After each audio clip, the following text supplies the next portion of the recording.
Hello friends, എല്ലാവർക്കും നമസ്കാരം. നിങ്ങൾ ഏവരും കാത്തിരിക്കുന്ന അലീനയുടെ ഇനി വരാനിരിക്കുന്ന വിശേഷത്തിലേക്ക് എല്ലാ കൂട്ടുകാർക്കും സ്വാഗതം. എല്ലാവർക്കും നല്ലൊരു ദിവസം ആശംസിച്ചുകൊണ്ട് തന്നെ വിശേഷത്തിലേക്ക് കടക്കാം. ലൈക്ക് ചെയ്യാനും ഹൈപ്പ് ചെയ്യാനൊന്നും മറക്കരുത് കേട്ടോ. അപ്പൊ നേരെ വിശേഷത്തിലേക്ക് തന്നെ പോവുകയാണ്. പറഞ്ഞു ബോറാക്കുന്നില്ല. ഇന്നലെ പറഞ്ഞതിന്റെ ബാലൻസ് കഥയാണേ. പക്ഷെ ഞാൻ ഇന്നലെ പറഞ്ഞ കഥയുടെ കുറച്ച് മുൻഭാഗം ഉണ്ടായിരുന്നേ. അപ്പൊ അതുകൂടെ ചേർത്ത് ഞാൻ ഇന്ന് പറയുന്നുണ്ട് കേട്ടോ. അങ്ങനെ നമ്മുടെ ഷെറിനെ അലീന വീട്ടിൽ കൂട്ടിക്കൊണ്ട് വന്നല്ലോ. അപ്പം വീട്ടിൽ കൂട്ടിക്കൊണ്ട് വരാൻ കുറച്ച് സാഹചര്യങ്ങളൊക്കെ ഉണ്ടാക്കിയിട്ടാണ് അലീന കൂട്ടിക്കൊണ്ട് വന്നത്. അപ്പൊ അത് എങ്ങനെയാണെന്ന് ചോദിച്ചു കഴിഞ്ഞാല്, ഈസ്റ്റർ, പെസഹ വ്യാഴം ഇതൊക്കെ ക്രിസ്ത്യാനികൾ ആഘോഷിക്കുന്നതാണല്ലോ.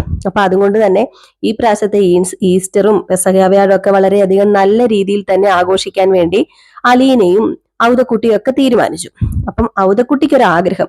സ്റ്റാൻലി അങ്ങനെ ഈ പെസഹ വ്യാഴത്തിനോ ഈസ്റ്ററിനോ ഒന്നും കുടുംബ വീട്ടിൽ, അതായത് കൊട്ടാരമറ്റത്തെ വീട്ടിൽ പോവാറില്ല. അപ്പൊ അലീനയെ കൊണ്ട് എങ്ങനെയെങ്കിലും പറഞ്ഞൊന്ന് സമ്മതിപ്പിക്കണം. അപ്പൊ അലീന എന്തെങ്കിലും പറഞ്ഞു കഴിയുമ്പോഴത്തേക്കും അലീന പറഞ്ഞാൽ കേൾക്കൂല്ലോ സ്റ്റാൻലി. ആദ്യമൊക്കെ എതിർക്കും, എങ്കിൽ പോലും അലീന പറയുന്നതാണ് ലാസ്റ്റത്തെ തീരുമാനം കേട്ടോ. അപ്പം നമ്മുടെ ഔതക്കുട്ടി പറഞ്ഞു, ഒരു കാര്യം ചെയ്യോ, മോള് പറഞ്ഞു നോക്ക്, മോള് പറഞ്ഞു കഴിഞ്ഞ് സമ്മതിക്കും, അത് ഉറപ്പായ കാര്യം എന്നൊക്കെ പറഞ്ഞു. അപ്പോഴത്തേക്കും ഓക്കെ സമ്മതിക്കാം, അല്ല ഓക്കെ പറയാം എന്ന് നമ്മുടെ അലീന പറഞ്ഞിട്ട് അലീന നേരെ ചെല്ലുകയാണ് ആരുടെ അടുത്തേക്ക്, സ്റ്റാൻലിയുടെ അടുത്തേക്ക്.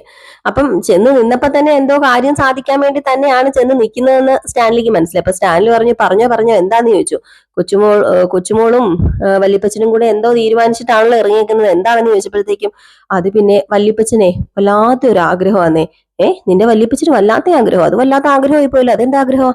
അല്ല, ഈ പ്രാവശ്യത്തെ ഈസ്റ്ററിന് ഞാനും വല്യപ്പച്ചനും അതുപോലെ പപ്പായും അവിടെ ഉള്ള എല്ലാവരും കൂടി കൊട്ടാരമറ്റത്തിലെ എല്ലാ മക്കളും കൊച്ചുമക്കളും ഒക്കെ ചേർന്നിട്ട് ഈസ്റ്റർ ആഘോഷിക്കാന്ന് ഒരാഗ്രഹം. വല്യപ്പച്ചന് പ്രായമായി വരികയല്ലേ, അപ്പൊ നമ്മളല്ലേ ആ ആഗ്രഹമൊക്കെ സാധിച്ചു കൊടുക്കേണ്ടതെന്ന് ഇങ്ങനെ പറഞ്ഞു. അപ്പൊ ഇത് പറഞ്ഞു കഴിഞ്ഞപ്പോഴത്തേക്കും എനിക്ക് മനസ്സിലായി, വല്യപ്പച്ചൻ നിന്നെ പറഞ്ഞു വിട്ടേക്കുന്നത് സോപ്പിടാൻ വേണ്ടിയല്ലേ, മനസ്സിലായി എന്ന് പറഞ്ഞപ്പോഴത്തേക്കും സോപ്പിടാൻ വേണ്ടിയൊന്നുമല്ല, വല്യപ്പച്ചൻ പറഞ്ഞു കഴിഞ്ഞിട്ടുണ്ടെങ്കിൽ ഈ പപ്പ സമ്മതിക്കത്തില്ലെന്ന് അറിയാം. അപ്പൊ അതുകൊണ്ടല്ലേ ഇപ്പൊ എന്നോട് കാര്യങ്ങളൊക്കെ പറഞ്ഞ് വിട്ടത്. അപ്പൊ ഞാൻ പറഞ്ഞു കഴിഞ്ഞിട്ടുണ്ടെങ്കിൽ എന്റെ പപ്പ സമ്മതിക്കുന്ന ഒരു വിശ്വാസം വല്യപ്പച്ചനുണ്ട്. ആ വിശ്വാസം നമ്മളായിട്ട് തകർത്ത് കളയേണ്ട കാര്യമുണ്ടോ? ഇല്ലല്ലോ എന്ന് പറഞ്ഞപ്പം ആ വിശ്വാസം തകർത്ത് കളയാതിരിക്കാൻ വേണ്ടിയാണോ നീ ഇപ്പം വന്ന് ഇതൊക്കെ പറഞ്ഞതെന്ന് ചോദിച്ചു. അപ്പം പറഞ്ഞു, പപ്പയെ സമ്മതിക്കും, പപ്പേന്റെ ഒരു ആഗ്രഹമല്ലേ, ഞാൻ ഇവിടെ വന്നിട്ട് പപ്പയോട് എന്തെങ്കിലും വേണം എന്ന് പറയുകയോ വല്ല ആവശ്യപ്പെട്ടോ? ഇല്ലല്ലോ. പപ്പ എനിക്ക് ആ ആഗ്രഹങ്ങളൊക്കെ സാധിച്ചു തന്നല്ലോ. പപ്പ പറഞ്ഞില്ലേ, ഓർഫനേജില് കുറച്ച് പൈസയൊക്കെ കൊടുക്കാം, കുട്ടികൾക്ക് ഉടുപ്പെടുത്ത് കൊടുക്കാം, ഭക്ഷണം മേടിച്ചു കൊടുക്കാം, പെസഹ വ്യാഴത്തിന്റെ അന്ന് നമുക്കെല്ലാം ചെയ്യാം, ഈസ്റ്ററിന്റെ അന്നും എല്ലാം ചെയ്യാം, അനാഥാലയങ്ങൾക്ക് എന്നൊക്കെ അപ്പച്ചൻ എന്നല്ല പപ്പ സമ്മതിച്ചല്ലോ. അപ്പൊ പപ്പ ഓർക്കുകയല്ലേ, എന്റെ കാര്യങ്ങൾ മാത്രം സമ്മതിച്ചു തരിക, വല്യപ്പച്ചന്റെ ഒരു ആഗ്രഹവും സമ്മതിച്ചു കൊടുക്കുന്നില്ല എന്ന്. അപ്പം എന്താ പപ്പേ, ഞാൻ പറയുന്നൊന്ന് കേൾക്കാം, പറഞ്ഞു അലീന ഏതായാലും സമ്മതിച്ചെടുത്തു കേട്ടോ, സമ്മതിപ്പിച്ചിട്ട് എടുത്തു കേട്ടോ. അങ്ങനെ നമ്മുടെ സ്റ്റാൻലി പറഞ്ഞു, നിന്റെ വല്യപ്പച്ചനോട് ചെന്ന് പറ, ഈ പ്രാവശ്യം എന്നാ പിന്നെ കൊട്ടാരമറ്റത്തെ വീട്ടിൽ തന്നെ ഈസ്റ്റർ ആഘോഷിക്കാമെന്ന് ചെന്ന് പറയാൻ പറഞ്ഞു. അലീനയ്ക്ക് ഭയങ്കര സന്തോഷം. അലീന കേറി ഓടിച്ചാടി പോയി നേരെ നമ്മുടെ വല്യപ്പച്ചനോട് കാര്യങ്ങളൊക്കെ പറഞ്ഞു. വല്യപ്പച്ചന് സന്തോഷമായി. പക്ഷെ അലീനയ്ക്ക് വേറൊരു ബുദ്ധി ഉണ്ടായിരുന്നേ. അപ്പൊ ഞാൻ ഇന്നലെ പറഞ്ഞായിരുന്നല്ലോ, അലീനയും ഔതക്കുട്ടിയും കൂടെ കൊട്ടാരമറ്റത്തിൽ പോയിട്ടാണ് ഈ പറയുന്ന ഷെറിനെ കൂട്ടിക്കൊണ്ട് വരുന്നത് എന്ന്. അപ്പം അത് വെറുതെ അല്ല പോകുന്നത്, ഇങ്ങനെ ഒരു ഈസ്റ്റർ പരിപാടിയൊക്കെ ഇങ്ങനെ വെച്ച അലീന അങ്ങനെ സിമ്പിൾ ആയിട്ടൊന്നും ചെയ്യില്ലല്ലോ, ബുദ്ധിപരമായിട്ട് തന്നെ ചിന്തിച്ച് അപ്പൊ ഈസ്റ്ററിനൊക്കെ പോയിട്ട് കൂട്ടിക്കൊണ്ട് വരാലോ എന്നുള്ള രീതിയിൽ തന്നെയാണ് അലീന അത്രയ്ക്കും പ്ലാൻ ചെയ്തിട്ട് തന്നെയാണ് കേട്ടോ കൊട്ടാരമറ്റത്തിലേക്ക് പോകുന്നത്. അങ്ങനെ കൊട്ടാരമറ്റത്തിൽ ചെന്ന് കഴിഞ്ഞപ്പോൾ എല്ലാവർക്കും ഭയങ്കര സന്തോഷം. അലീന എന്ന് പറഞ്ഞ അവിടെ അലീനയുടെ ഫാൻസ് മാത്രമേ ഉള്ളൂ. ഇപ്പം കൊട്ടാരമറ്റത്തിൽ ഇപ്പം അലീനയാണ് താരം, അലീനയുടെ ഫാൻസ് ആണ് എല്ലാവരും ഉള്ളത്. അങ്ങനെ എല്ലാവരും വന്നു, എല്ലാ കൊച്ചുമക്കളും വന്നു. അലീനയെ കണ്ട ഉടനെ തന്നെ കെട്ടിപ്പിടിക്കുന്നു, ഉമ്മ വെക്കുന്നു, അലീന പിള്ളാരെയൊക്കെ എടുത്ത് വട്ടം ചുറ്റിക്കുന്നു. അപ്പൊ ഭയങ്കര സന്തോഷം. ഇത് കാണുമ്പം നമ്മുടെ ആൻസിക്കും അതുപോലെ റോബർട്ടിനും എല്ലാവർക്കും ഭയങ്കര സന്തോഷമാണ് കേട്ടോ. കുട്ടിയൊക്കെ അലീനയോട് അത്രയ്ക്ക് മാത്രം സ്നേഹമുണ്ടല്ലോ. മാത്രമല്ല ഇങ്ങനെ ഒരു ഒത്തുകൂടൽ അങ്ങനെയൊന്നും അവര് അങ്ങനെ ഒത്തുകൂടാറില്ല. എല്ലാവരും ചിലപ്പം പെണ്ണുപിള്ളമാരുടെ വീട്ടിൽ പോകും, അവിടെ പോവും, ഇവിടെ പോവും, അല്ലെങ്കിൽ എവിടെയെങ്കിലും യാത്ര പോവും. അപ്പൊ അങ്ങനെയൊക്കെയാണ്. പക്ഷെ ഈ പ്രാവശ്യം മാത്രം ഇങ്ങനെ ഒത്തുകൂടി നമ്മുടെ അലീനയുടെ ഒറ്റ ഒരാളുടെ ആ ഒരു കഴിവ് കൊണ്ടാണ് എന്ന് മനസ്സിലായി. അപ്പൊ എല്ലാവരും അലീനയോട് നന്ദി പറയുന്നുണ്ട്. അപ്പം നമ്മുടെ ആൻസിയും പറയുന്നുണ്ട്, അലീനെ നീ ഉള്ളത് കൊണ്ടാണ് ഇത്രയൊക്കെ സെറ്റ് ആയത്, ഇല്ലായിരുന്നെങ്കിൽ ഇവിടെ ഈസ്റ്റർ എപ്പോഴാ, പെസഹ വ്യാഴം എപ്പോഴാ, ക്രിസ്മസ് എപ്പോഴാ, അതൊന്നും പറയാൻ പറ്റത്തില്ലാത്തൊരവസ്ഥ. കൂട്ടരും 4 വഴിക്ക് പോവുകയും ചെയ്യും. പിന്നെ ലാസ്റ്റ് ആരാ ഇവിടെ ഷെറിനും വല്യപ്പച്ചനും ഒക്കെ തന്നെ ആകുകയും ചെയ്യുന്നു പറഞ്ഞപ്പോഴത്തേക്കും ഏതായാലും നമുക്ക് ഇനി ഇങ്ങനെ ഓരോരോ ആഘോഷങ്ങളൊക്കെ എല്ലാവരും ഒരുമിച്ച് തന്നെ ആഘോഷിക്കണം. അതല്ലേ അതിന്റെ ഒരു രസം. ഈ കൊച്ചുമക്കളൊക്കെ ഉണ്ടെന്ന് പറഞ്ഞിട്ട് എന്താ കാര്യം? അവരങ്ങോട്ടും ഇങ്ങോട്ടും പരസ്പരം സ്നേഹിക്കുകയും അവരങ്ങോട്ടും ഇങ്ങോട്ടും ഇങ്ങനെ ഇടയ്ക്കിടയ്ക്ക് കാണുകയൊക്കെ ചെയ്താലല്ലേ അവരുടെ ബന്ധത്തിന് ഒരു ഇത് കൂടത്തുള്ളൂ. അപ്പൊ അതുകൊണ്ട് ഇങ്ങനെയൊക്കെ ചെയ്യാന്നൊക്കെ പറഞ്ഞു കേട്ടോ. ഓക്കെ, സമ്മതിച്ചു. ഏതായാലും നമ്മുടെ അലീനയുടെ ലക്ഷ്യം എന്ന് പറയുന്നത് ഈസ്റ്റർ എല്ലാവരുമായിട്ട് ആഘോഷിക്കണം, സന്തോഷിപ്പിക്കണം. പക്ഷെ അലീന ഷെറിനെയും കൂട്ടി ഒന്ന് പോകാം എന്നൊരു ലക്ഷ്യം അലീനയ്ക്കുണ്ട്.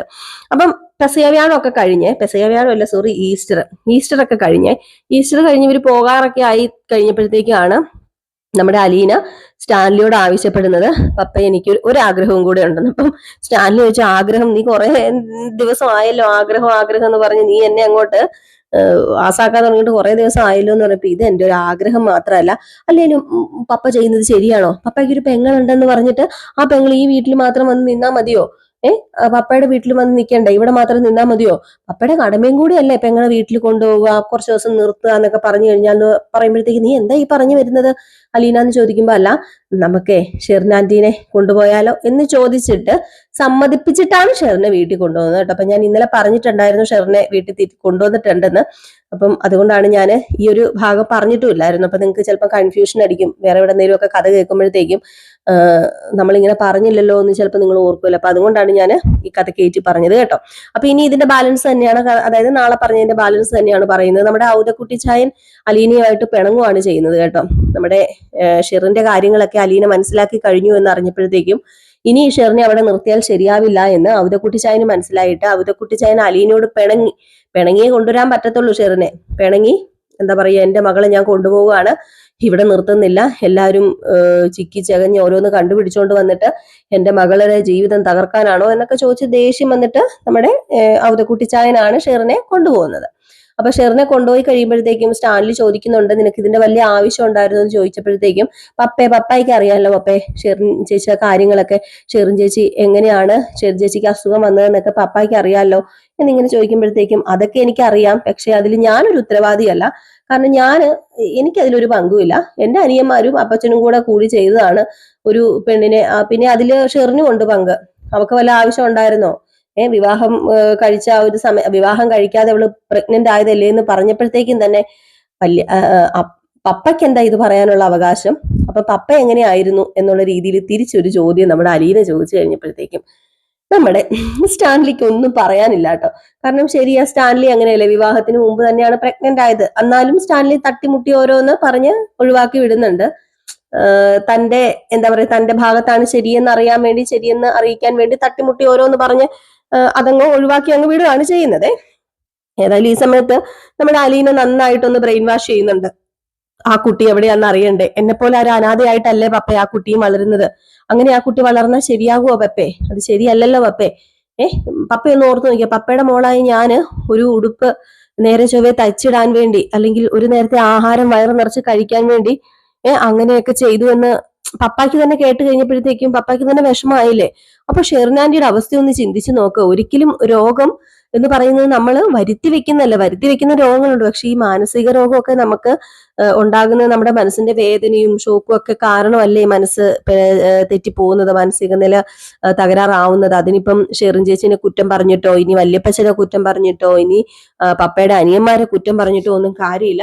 അടുത്ത വഴി എന്താണെന്ന് വെച്ചാൽ അതല്ലേ ചെയ്യേണ്ടത്, അല്ലാതെ അവിടെ വെച്ച് സ്റ്റോപ്പ് ചെയ്യാണോ ചെയ്യേണ്ടതെന്ന് ചോദിച്ചപ്പോഴത്തേക്കും, അല്ല നീ എന്താ മോളെ ഈ പറഞ്ഞു വരുന്നത്, വേറെ ഒന്നും അല്ല, നമുക്കേ ആ കുട്ടീനെ കണ്ടുപിടിക്കണം, ആ കുട്ടി എവിടെയാന്ന് കണ്ടുപിടിച്ചിട്ട് നമുക്ക് ഷെറിൻ ചേച്ചിനെ ആ കുട്ടീനെ ഏൽപ്പിക്കണം, ഇനിയിപ്പോ ഭർത്താവില്ലെങ്കിലും ആ കുഞ്ഞിനെ ഓർത്തെങ്കിലും ഷെറിൻ ചേച്ചി ജീവിക്കില്ലേ എന്നിങ്ങനെ പറഞ്ഞപ്പോഴത്തേക്കും എനിക്കിതൊന്നും അറിയത്തില്ല, ഈ വക കാര്യങ്ങള് എന്നോട് പറയണ്ട, എനിക്കിതൊന്നും അറിയത്തില്ല, ഇപ്പൊ തന്നെ കണ്ടില്ലേ നീ ഈ കാര്യം ചോദിച്ചതിനല്ലേ നിന്റെ പ്രിയപ്പെട്ട വല്യപ്പച്ചൻ ചിന്നമ്മയില്ലാതെ ഒരു ദിവസം പോലും കിടന്നുറങ്ങൂല എന്ന് പറയുന്ന വല്യപ്പച്ചൻ ഇപ്പൊ നിന്നെ ഇവിടെ വഴക്കുണ്ടാക്കി ഇപ്പം നിന്നോട് ദേഷ്യപ്പെട്ടിട്ട് പോയത് എന്തുകൊണ്ടാണ്?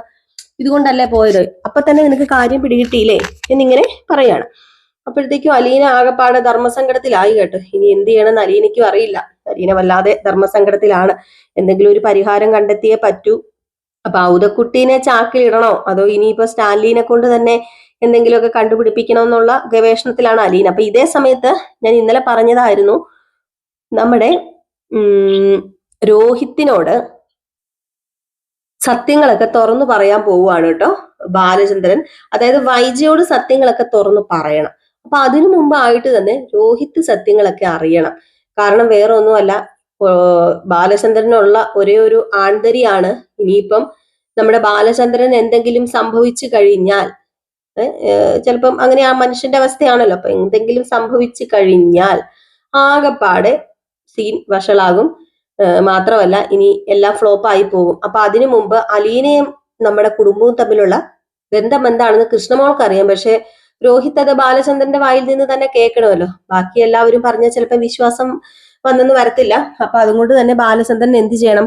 ബാലചന്ദ്രന് രോഹിത്തിന്റെ ബാലചന്ദ്രന്റെ വായിൽ നിന്ന് തന്നെ രോഹിത്തിനോട് ഇത് പറഞ്ഞു കഴിഞ്ഞിട്ടുണ്ടെങ്കിൽ പിന്നെ പ്രശ്നമില്ലല്ലോ. അപ്പൊ എന്ത് ചെയ്യുന്നു? നമ്മുടെ രോഹിത്തിനോട് ബാലചന്ദ്രൻ സത്യങ്ങളൊക്കെ തുറന്നു പറയാൻ പോവാ. അതിനുശേഷമാണ് പിന്നെ നമ്മുടെ വൈജയോട് തുറന്നു പറഞ്ഞു. വൈജയോട് വേറെ ഒന്നും അല്ലാട്ടോ തുറന്നു പറയുന്നു. ഇന്നലെയും ഞാൻ പറഞ്ഞായിരുന്നു, വൈജയോട് തുറന്നു പറയാൻ പോകുന്ന കാര്യം എന്ന് പറഞ്ഞാല്, നീ 22 വർഷം മുമ്പ് ജീവിച്ചൊരു ജീവിതം, ആ ഒരു കഥ അത് ഞാൻ അറിഞ്ഞു എന്നാണ് ബാലചന്ദ്രൻ തുറന്നു പറയാൻ പോകുന്നത്.